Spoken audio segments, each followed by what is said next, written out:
Okay, yeah, so thank you. So it's my pleasure to be here. So today I'm going to talk about linear classification, try to give an overview about the status and also challenges. So here's the outline of the talk. So first, I will give an introduction, and then we talk about optimization methods for linear classification. Then I'll talk about multi-core linear classification, and then distributed linear classification, and then have some conclusions.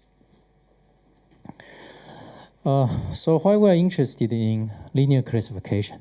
So we all know that nowadays there are many new and advanced classification techniques, such as deep learning.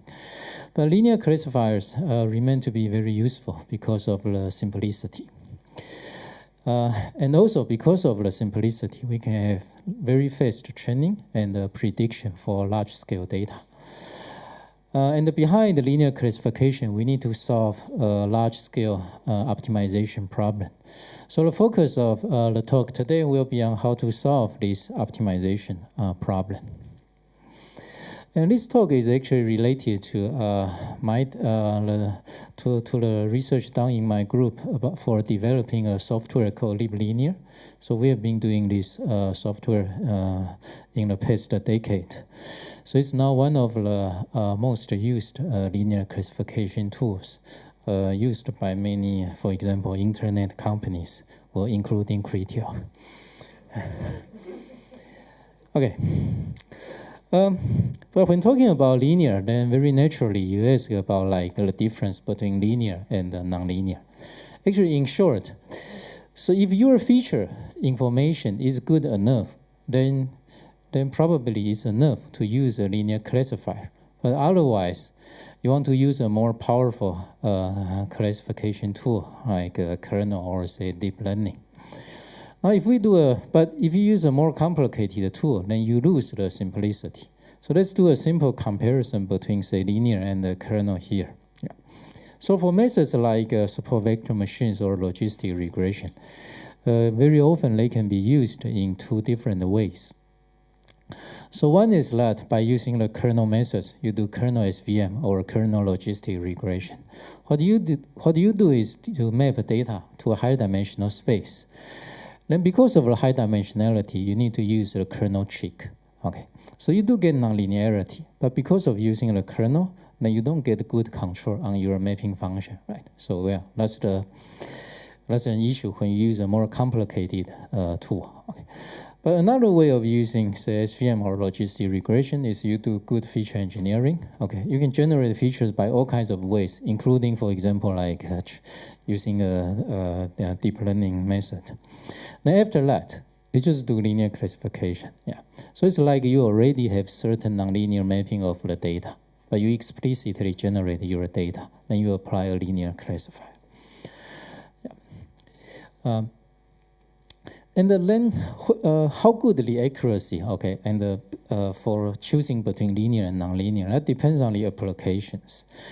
For certain problems, sometimes the accuracy by using linear can be as good as kernel or say other nonlinear classifiers, but you get much faster training and testing speed. Usually people use an example is about document classification. So if you use the traditional way of this bag of words model, then for very large, then your training data is going to be very large and sparse. For this kind of data, actually, if you train a linear classifier, you can train like millions of data in just a few seconds. So here, to give you an idea, I show some simple comparison. So here I have a bunch of data sets. And I compare linear and kernel. So here for kernel, I'm using this RBF kernel or the Gaussian kernel. And for the time, this is the training time in seconds, and the accuracy is the test accuracy. So you can see that, for example, for this data set have like maybe 500,000 training instances, and only like 50 or 60 features. Then in 1.4 seconds, then you can finish the training, but the test accuracy is only 76%.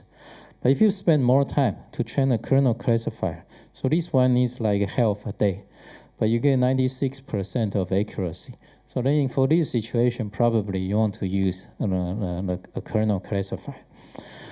But on the other hand, if you consider, I think I made a mistake. I want to include those 3 data sets. Yeah, so those data sets, they are the document classification data. So you can see that in also very few seconds, say like 1 or 3 seconds, we can finish the training. And here's the test accuracy, like 96, 97. But if you look at the accuracy of training a kernel classifier, it's also 96 and 97. So you don't get better accuracy. But if you use kernel, then your training is much faster. You need much larger training time. But those data sets are already reasonably large. So for example, for this Yahoo Japan data, so you have like 140,000 instances and almost 1 million features. Okay, so now roughly we have a feeling that linear classification is useful in certain situations. Now let's try to model the problem of binary linear classification. So assume that we have a set of training label and instance pairs. So here I have yi and xi. So xi is the so-called feature vector. So the ith training instance is in an n-dimensional space. That means I have n features. And totally, I have L training instances. And for each training point, I do have the label. And now I'm considering binary classification. Therefore, this yi is either plus or minus 1. Okay, so as I have said, my number of training data is called L, and the number of features is n. Then the standard optimization problem for training a linear classifier is to minimize a function f of w, where w is the so-called model vector. And this f of w includes 2 things. One is the regularization, another is the training loss. Right. So here's the summation of all the training losses. And then this is the regularization, depending on whether you use L2 regularization or L1 regularization. But to balance between the 2 terms, usually you need a regularization parameter here. So this parameter C is actually decided by users. So to balance the 2 terms. And for the loss function, what we hope is that your prediction, so this W transpose X is your decision value. You hope that value has the same sign as the label. Okay. So if Y is positive, then of course you hope that your predicted value is also positive. And there are many commonly used loss functions. So for example, if you use this is the so-called hinge loss, and this one is the so-called squared hinge loss. If you consider those 2 losses, then they are actually support vector machines. But if you consider this logistic loss, then you get logistic regression. So now we have an optimization problem, but then how to solve it? There's one interesting thing interesting difference between linear and the kernel is that if you use kernel, then in solving the optimization problem, you are actually more restricted because of the high dimensionality because you map data. Right. So the fact is that in kernel optimization, then to solve the optimization problem, usually you go through a variable alpha. Okay, and this alpha has the same size as the number of training data. And usually you do this by solving the so-called dual problem. Yeah. And the relationship between the model vector W and this variable alpha is that actually W is a linear combination of your training data. Yeah, it's something like that. But we notice that for kernel, you cannot minimize a function over W. The reason is this is a high dimensional vector, maybe infinite dimensional. So it's very difficult to minimize a function of infinitely many variables. Yeah. So in kernel's case, actually we can only work on alpha. But for linear classification, actually we have the situation is better because we can choose between minimizing over W, the original model vector, or we can still do work on this vector variable alpha. But we have mentioned that you minimize this function f of w, right? It's a very standard unconstrained minimization problem. So in that sense, we can just apply all types of optimization methods to do the minimization. From the optimization viewpoint, yeah, we can roughly categorize different kinds of optimization methods in like those two categories. So one is like low-order methods. So low-order methods means like, say, for example, stochastic gradient descent, this kind of method. So you can quickly get a model, but you may have slow final convergence. Okay, but for machine learning applications, you may not need very fast final convergence. But in traditional optimization methods, then there are also high-order methods, like you can use Newton method. Then such methods in general are more robust, okay, and also they can handle ill-conditioned situations. I think in my discussion, I will show that both types of optimization methods are actually useful for linear classification. And also, another thing we will show is that in order to efficiently solve the optimization problems for linear classification, you actually need to take problem structure into account. Otherwise, you are not able to get an efficient algorithm. I will focus, I will get into details of one particular method. That's a low-order method called coordinate descent method. So I will talk about coordinate descent method in detail. Now I'm going to solve the dual problem of support vector machines. So the standard form of dual problem of support vector machine is like this. So you minimize a function f of alpha. Okay, so the variable is alpha, no longer the model vector w. And each alpha is actually under bounded constraints. It must be between 0 and this regularization parameter. And the f of alpha is actually a quadratic function. So you have the quadratic term alpha transpose q alpha minus a linear term. And this linear term is actually, this E is the vector of all ones. Therefore, that's the summation of all alpha I. And your data is actually embedded in this squared matrix Q.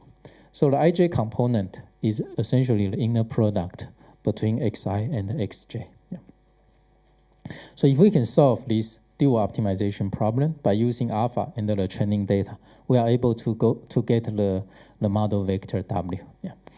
So now we are going to solve this optimization problem, and we are going to use coordinate descent. Well, and I'm assuming that this hinge loss or so-called L1 loss, but the situation for L2 or logistic loss is actually similar. But the idea of coordinate descent is very simple. So now at the current alpha, we just try to change one component. So now let's assume that I only change alpha I. Then, so from the current alpha, what we hope is to change the component I by an amount d. Therefore, I'm going to minimize a one variable function, so with the variable d. But after some calculation, turns out that you have a one variable quadratic function. So you have the square term, you have d squared here, and a constant. And this is the gradient, the ith component of the gradient of the original function f. Okay, so you get a simple one variable quadratic function and also one bounded constraints. And it's very easy to see what the solution of this minimization is. If without consider constraints, you take the derivative of this with respect to d, then you know the optimal solution of d should be this. But now you need to take the constraints into account. So actually, this is the solution. Okay, so all you need is this. From the current alpha I, then you plus that the amount of change. That's the we called this d before. Okay, so you take this change, then you take the bounded constraints into account. So you want to map things back into 0 and c. So this is the way to update the component alpha I. Okay, so this looks good, but what's the problem? The problem is that this calculation is going to be very expensive. It's very expensive. Let's see how expensive it is.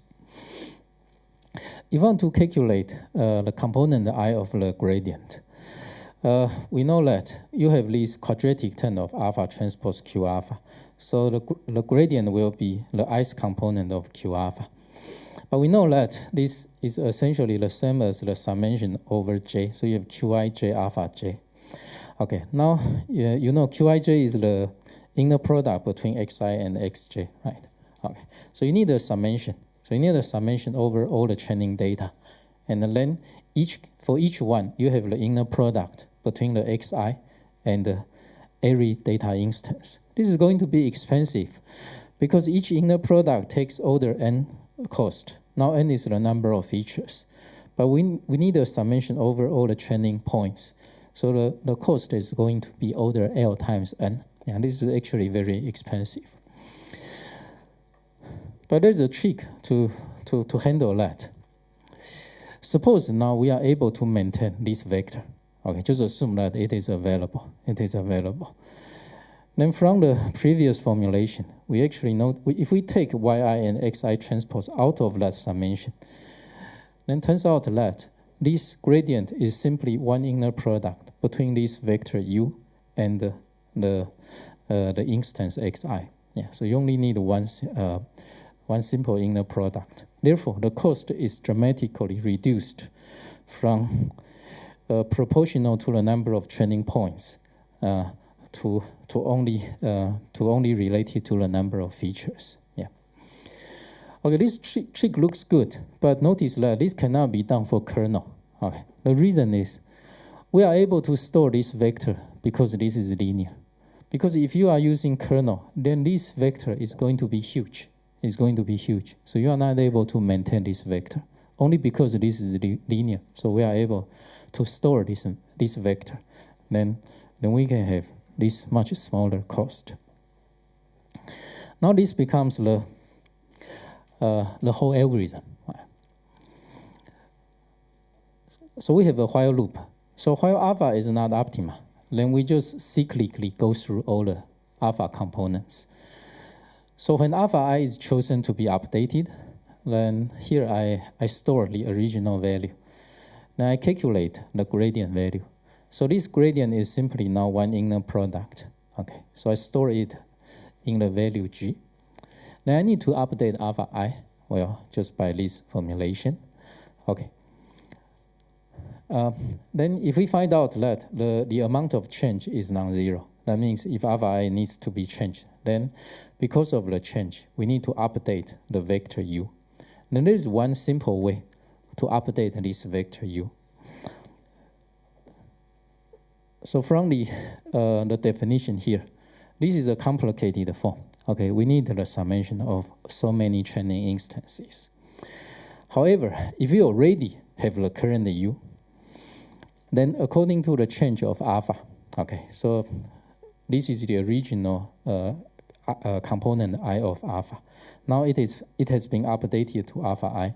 Then according to the amount of change, and we just multiply this with the training instance xi. Then we have the new vector u. Okay, so we can easily also maintain this vector u. Then the whole procedure can work. So we notice that this update is also, the cost is also related to the number of features.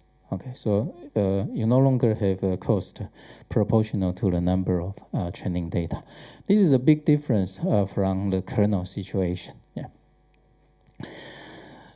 So far, what we have seen is that by maintaining this vector, okay, so we can easily calculate the gradient and also easily maintain this vector u. Those are very essential steps to make this coordinate descent method works for linear classification. If we don't use such a trick, then you just apply the traditional coordinate descent method, then you are not going to get an efficient setting. So that's what I said here. Because the coordinate descent method is a very old method. It can be dated back to like maybe 70 years ago. However, we need to take a problem structure into account in order to design an efficient optimization method. Now let's do a very simple comparison.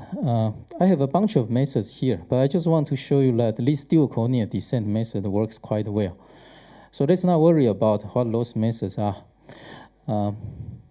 So here's a result. So this RCV1 data set is a data set of more than 500,000 training points. This is the training time in seconds. And this is like the convergence speed. This is the difference to the optima function value. And I think if we stop before this horizontal line, then you already get a good enough model. And actually, this is actually 2 or 3 seconds. Yeah, so in 2 or 3 seconds, you can finish training a 500,000 instance data set, and you get a good model. So these kind of methods are very efficient. And I mentioned that coordinate descent method is a low-order optimization method. So how is it compared with, say, high-order optimization method? So I have a method, this is green line here. This is actually a Newton method. So you can see that Newton method is not as good as coordinate descent here, right? It is slower. However, if you see the shape of the curve, you can see that basically it has very fast final convergence. So it is useful in some more ill-conditioned situations or more difficult situations. So here I quickly show you an example. So I'm trying to train a data set. And I use coordinate descent to solve the dual problem. And I use different regularization parameters. So when the regularization parameter is 1, then I finish the training in 2 seconds. But when I enlarge it, I need more time. That's like 30 seconds. This is actually a more difficult situation. But if you consider a high-order method, such as, for example, Newton method here, well, of course, here I don't have time to show you details of a Newton method. Then what we can see is that for the easier situation, that's when C is equal to 1. Then it needs more time. That's 8 seconds. That's more than the 2 seconds here. However, for the more difficult situations, like this one, so when the regularization parameter is larger, then Newton method takes only 11 seconds, which is better than this coordinate descent method. So that's an example to show you that in some situations, higher order method is they are still useful. Yeah, just depend on the situation. So that's roughly an overview of some past research. So now let's ask a question. What's the status about training medium-sized data sets? I mean, for linear classification. Basically, I would say that this is a solved problem, right? Because if you can finish training in a few seconds by using like a single-thread computer, then that's I would say that's a solved issue. Yeah. However, as data and memory continue to grow, then we may need to handle larger data sets. Therefore, we need some more techniques. Yeah. So to handle even larger data sets, then what are possible strategies? So one is that we move from single thread to multi-core. Another is to do distributed linear classification. So I will briefly say something about both topics. Well, the reason of doing multi-core is obvious, because we know nowadays each CPU has several cores. Okay. However, to parallelize existing algorithms to use multi-cores may not be that easy. So sometimes the algorithms they need to be redesigned. Yeah. So what we have been doing since 2 years ago is to work on something called multi-core LIBLINEAR. That's to develop multi-core algorithms for linear classification.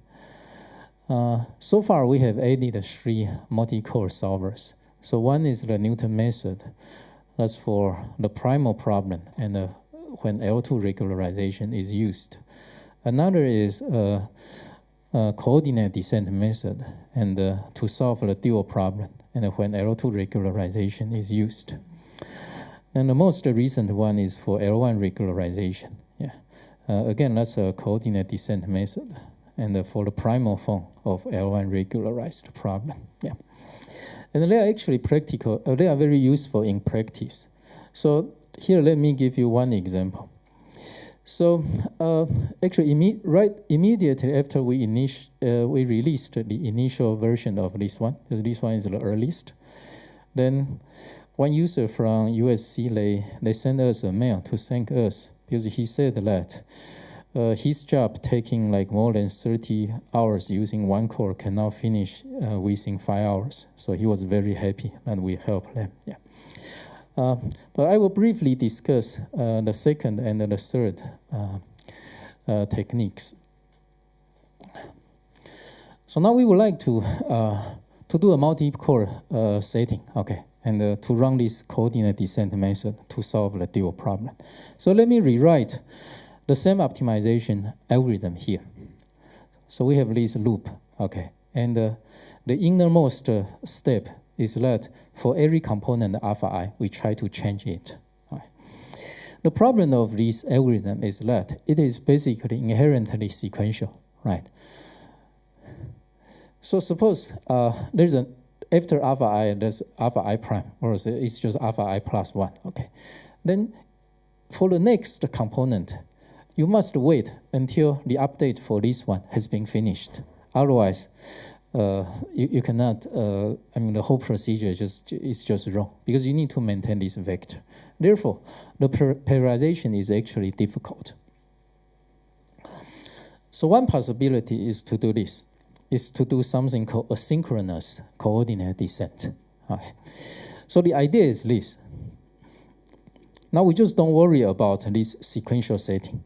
We just use multi-cores to run different steps. And we don't worry about that, whether this vector U still maintains certain structures. Okay. But of course, you can prove some theoretical results. Yeah. So the problem of this approach is that it may diverge in some situations.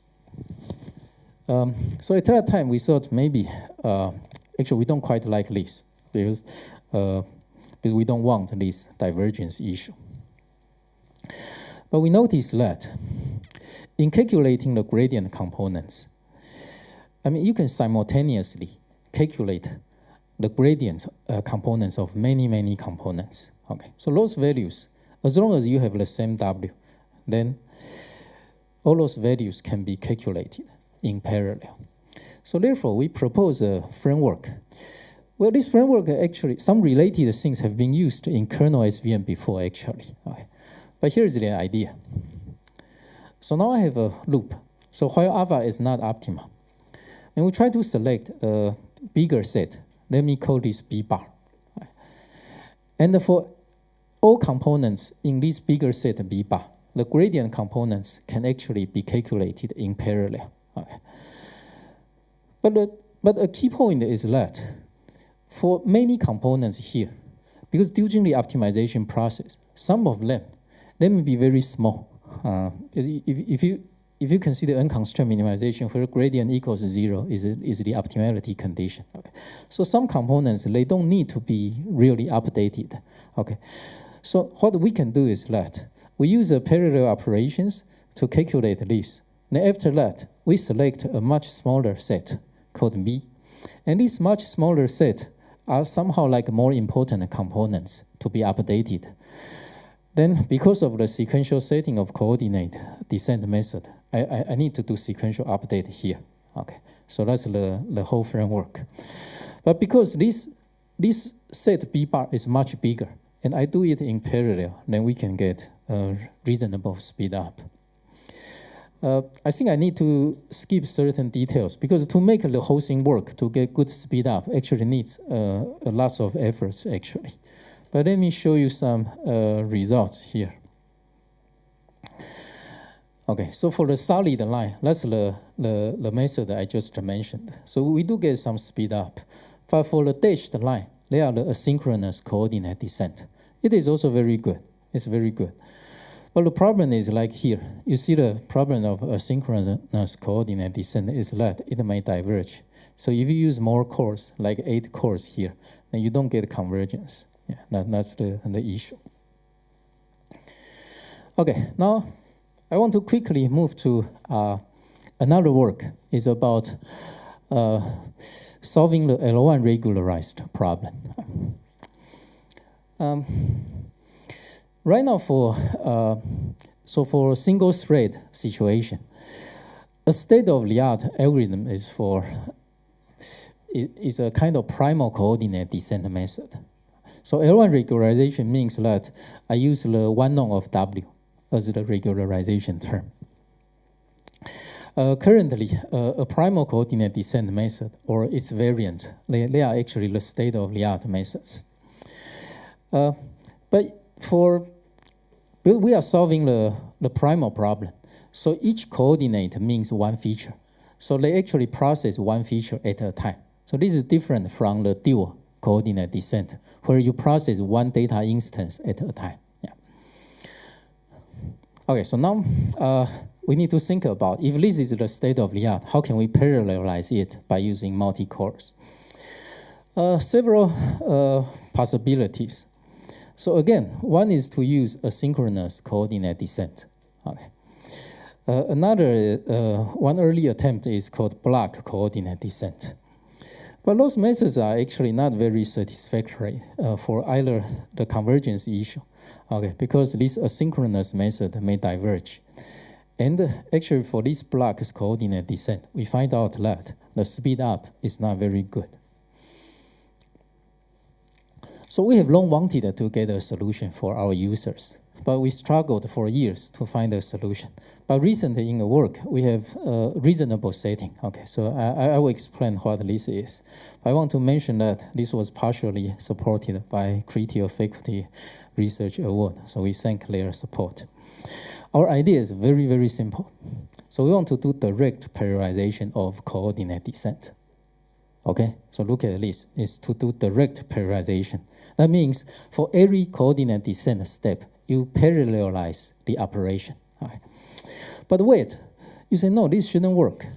The reason why we say coordinate descent is very difficult to be parallelized is because each step is so cheap. Then if you only have, say, for example, 3 or 5 operations, how can you parallelize it? No, the overhead is going to be huge, right? So each CD step is very cheap.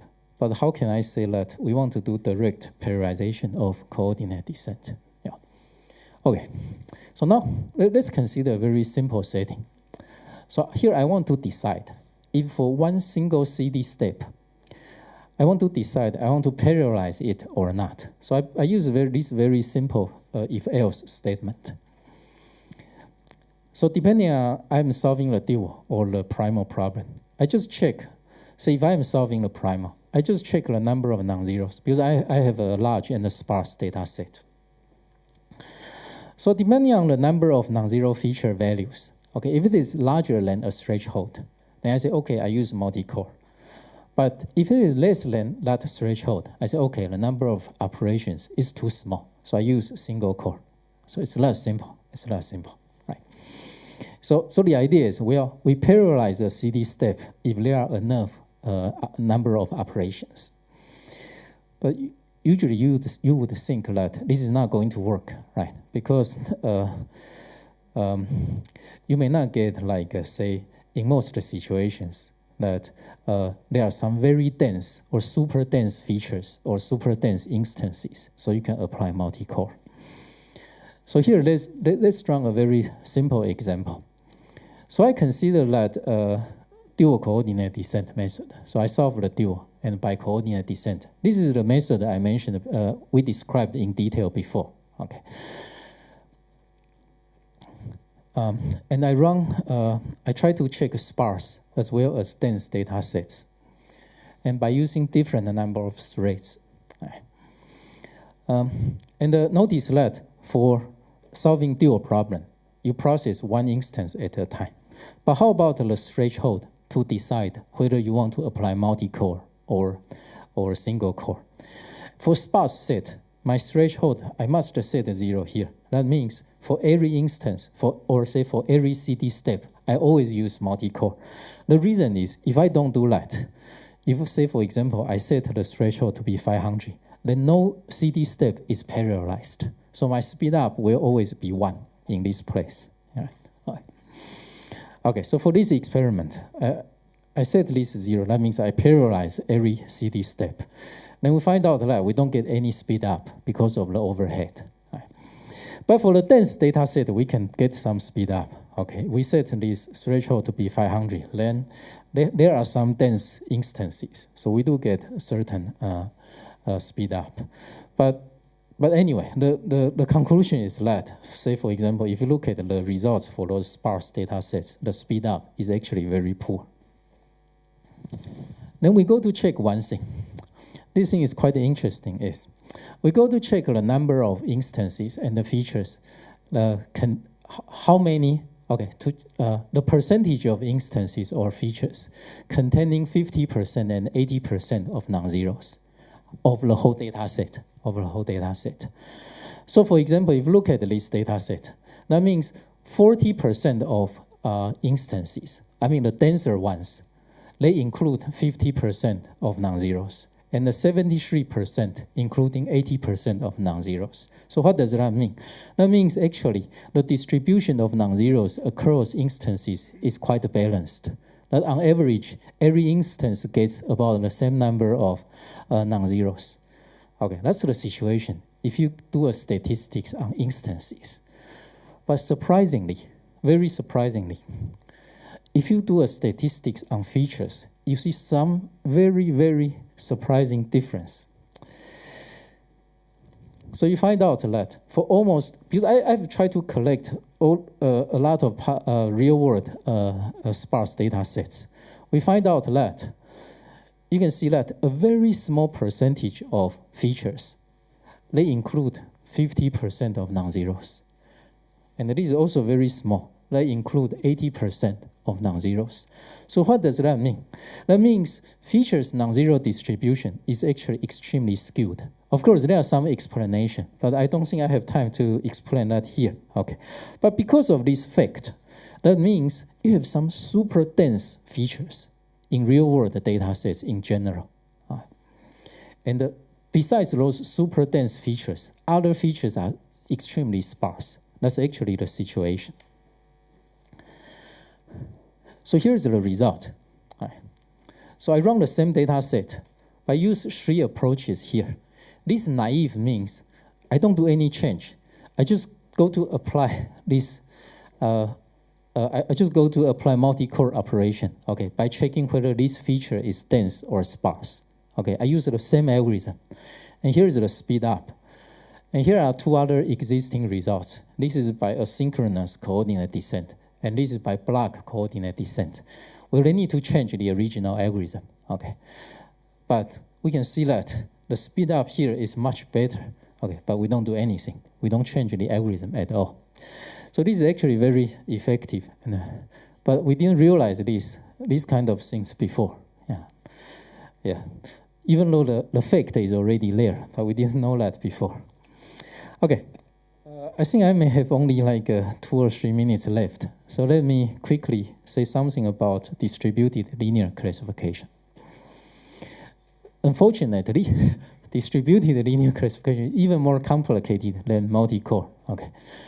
I don't have time to discuss this in detail, but let me share some lessons I learned. Okay. So the first thing I want to say is I made a big mistake before, is that I actually went to work on distributed before multi-core. Don't you think this is not good? Because multi-core is supposed to be easier, right? But that's not what I did before.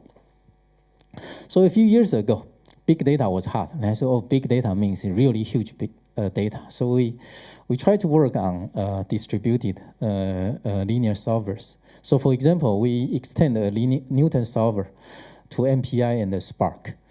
But unfortunately, we were a bit ahead of time. Because at that time, Spark MLlib wasn't even available at that time. Then we find out that actually nobody is using our code, okay, especially the Spark one. Okay. Then we actually moved to multi-core, and immediately we find out that we have many users. Okay. So why we failed? Okay. Several possible reasons. Well, one is that you may argue that not so many people have big data. Well, this is something debatable, okay. But in certain situations, that's right, because in some situations, you don't need to handle that big data. Yeah, that's not maybe one reason. And another thing we didn't know at that time is that system issues, they are more important than we thought. Okay, so at that time, when we started working on Spark, at that time Spark wasn't that easy to use, and it was being actively changed. So we machine learning researchers, we actually have troubles, because if the underlying settings have been changed, then we have troubles to change our machine learning algorithms. Yeah. And also, the system configuration and the application scenarios may significantly vary. Okay, so if you have a distributed algorithm, it's useful for systems with fast network speed. Okay, the same algorithm may be useless for a system with very slow communication. Okay, so for example, if you are using Hadoop, you use like a disk level I/O to do certain distributed operations. That's very different from the in-memory situation. Okay, say if you use Spark or MPI. And also, we learned that the application dependency is stronger. So here's one point. So when we work on single machine situation, we don't feel that L1 and L2 regularization they differ that much. Okay. What I mean is that usually for our users, we say if you are running things on a single machine, you should just use L2 L regularization because of easier training. You don't need to use L1 because the training is more difficult, and the smaller model size may not be that important. However, we have seen many distributed applications. They told us that they really need L1 regularization because the model size is actually very important. So the lesson I learned so far is that for people like me from academia, I think if you want to work on distributed machine learning, it's better to collaborate with industry. Yeah.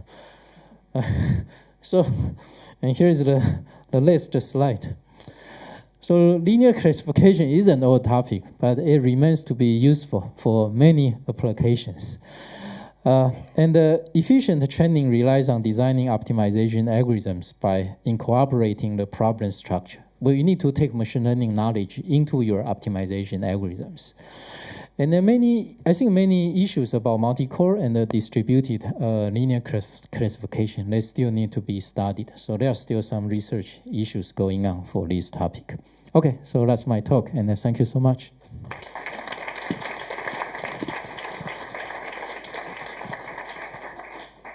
So is there any question? Yeah. Thanks for the talk. So this is a very applied question on the multi-core classification. When you decide to go multi-core or single core, presumably that threshold will be dependent on the underlying hardware and software optimizations, right? So it seems that you're having a fixed threshold here in your application. Would it make sense to have it dependent on the hardware? Yeah, that's a good question. So we did some experiments.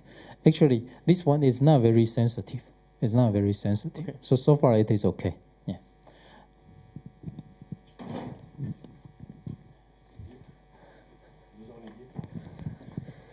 Hello. From my experience, the asynchronous coordinate descent is working better for sparse data sets. And so exactly. Yes. To combine both and say if it's sparse, use asynchronous, and if it's not. Actually, we have tried that, but I just don't have time to say that here. For the dual one, we haven't done that, but for this one, we have already tried that. But I just don't have time to show you details. Because here I want to show you this very interesting difference on the distribution and this very dramatic speed up. Yeah. So if you notice that this KDD 2010, this is a very sparse data set. Okay. I mean, even for if you consider feature-wise statistics, then there are not many super dense features. Therefore, the speed up is not as good as others. Okay, and for this data set, you can see that a synchronous CD is really better. That's exactly what you said. Okay, but for this kind of situation, then we can actually do something. Yeah, but right now I just haven't done any. I mean, this result is without doing anything. Okay, but I intend to show you that. Okay, well, thanks again.